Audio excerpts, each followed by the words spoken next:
بسم اللہ الرحمن الرحیم۔ السلام علیکم ورحمۃ اللہ وبرکاتہ۔ ایک سوال بھائی نے پوچھا ہے کہ جب اذان ہوتی ہے تو اذان کا جو جواب دینا ہے اس پر اللہ رب العزت کی بارگاہ سے کیا اجر اور ثواب ملتا ہے؟ کیونکہ اکثر لوگوں کو دیکھا ہے کہ جب اذان ہوتی ہے تو وہ اپنی باتوں کے اندر لگے ہوتے ہیں، گھر کے اندر ٹیلی ویژن چل رہا ہوتا ہے تو لوگ جو ہے وہ پھر بھی اسے دیکھتے رہتے ہیں، اذان کا ادب و احترام نہیں کرتے۔ اس پر ہمیں جو اجر اور ثواب ہے وہ بتا دیں کہ اس سے لوگوں کا بھی بھلا ہو، ان کو بھی اس کا فائدہ ہو اور ہماری بھی اصلاح ہو جائے۔ جی بہت بڑا اس کا اجر اور ثواب ہے، اگر آپ اس کو دیکھیں۔ اس پر میں ایک چھوٹی سی بات بھی آپ کے سامنے کرتا ہوں۔ ملکہ زبیدہ یہ بادشاہ ہارون الرشید کی بیوی ہے۔ یہ بڑی ہی نیک خاتون تھی، بڑی ہی دین کے ساتھ محبت کرنے والی، اللہ کی مخلوق کے ساتھ محبت کرنے والی تھی۔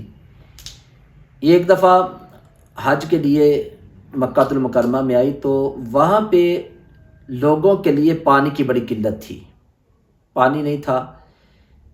تو اس نے بغداد سے ایک نہر جو ہے اس کو کھدوانا شروع کیا اور مکہ شریف اور مدینہ شریف کے اندر اس نہر کا پانی جو ہے اس کو پہنچایا، یعنی اتنا بڑا اس نے یہ کام کیا۔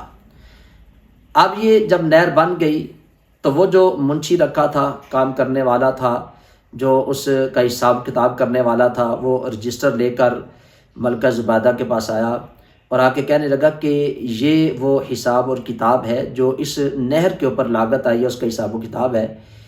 تو آپ نے اس رجسٹر کو پھاڑ دیا اور کہا کہ یہ حساب و کتاب میں کل قیامت والے دن اللہ رب العزت کی بارگاہ سے اس کا اجر اور ثواب لوں گی۔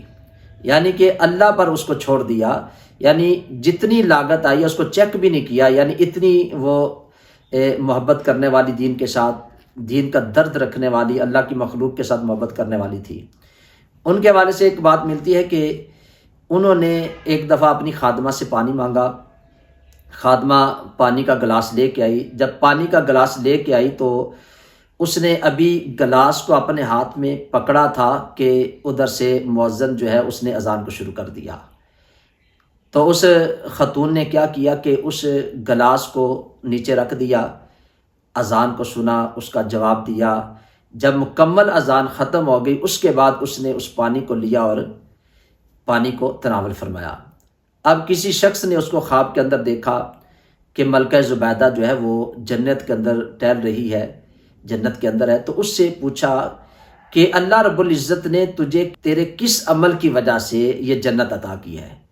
تو اس نے کہا جی مجھے اللہ رب العزت نے میرا اذان کا جو ادب میں نے کیا تھا اس ادب کی وجہ سے اللہ نے مجھے جنت عطا فرمائی ہے۔ یعنی اتنے بڑے کام کیے، اگر اس کی زندگی کو، اس ملکہ کی زندگی کو پڑھا جائے، یہ اتنی نیک خاتون تھی، بہت زیادہ اس کے طریق کے اندر واقعات ملتے ہیں۔ تو اس کا ادب اور احترام کرنے کی وجہ سے، اذان کا ادب و احترام کرنے کی وجہ سے اللہ تعالیٰ نے اس کو جنت عطا فرمائی۔ اب نبی پاک صلی اللہ علیہ وسلم کی پاک بارگاہ میں کچھ عورتیں بیٹھی ہوئی تھی، تو نبی پاک صلی اللہ علیہ وسلم کی بارگاہ میں انہوں نے عرض کیا کہ یا رسول اللہ، جو مرد حضرات ہیں وہ مسجدوں میں جاتے ہیں، وہ جماعت کے ساتھ نماز پڑھتے ہیں، وہ جہاد کے لیے جاتے ہیں اور وہ کاموں کے اندر شرکت فرماتے ہیں، جبکہ عورتیں جو ہیں وہ جہاد کے لیے نہیں جاتی، باقی کاموں کے لیے نہیں جاتی۔ تو یا رسول اللہ ان کے لیے بھی کوئی اجر آپ ہمیں بتائیں کہ ہمارے لیے کیا اجر اور ثواب ہے؟ تو نبی پاک صلی اللہ علیہ وسلم نے فرمایا کہ تمہارے لیے یہ اجر اور ثواب ہے کہ جو اذان مسجد میں کہی جاتی ہے، مؤذن اذان کہتا ہے، تو تمہیں اذان کے ہر کلمے کے بدلے میں 1,00,000 نیکی جو ہے وہ ملتی ہے۔ سبحان اللہ۔ اب اذان کے کتنے کلمے ہیں؟ 12 کلمات ہیں۔ تو جو عورت اذان کا ادب کرتی ہے، احترام کرتی ہے اور اذان کا جواب دیتی ہے تو اس کو ایک کلمے پر 1,00,000 نیکیاں۔ اب جب اس نے یہ سوال کیا، عورتوں نے سوال کیا، تو اب کچھ مرد بھی پاس بیٹھے ہوئے تھے، انہوں نے نبی پاک صلی اللہ علیہ وسلم کی بارگاہ میں عرض کیا یا رسول اللہ علیہ وسلم، مردوں کے لیے تو ہر معاملے میں عورتوں کے حساب سے ڈبل ثواب ہے، تو یا رسول اللہ ہمارے لیے اس میں کیا اجر اور ثواب ہے؟ تو نبی پاک صلی اللہ علیہ وسلم نے فرمایا کہ تمہیں اس سے دگنا اجر اور ثواب ملے گا۔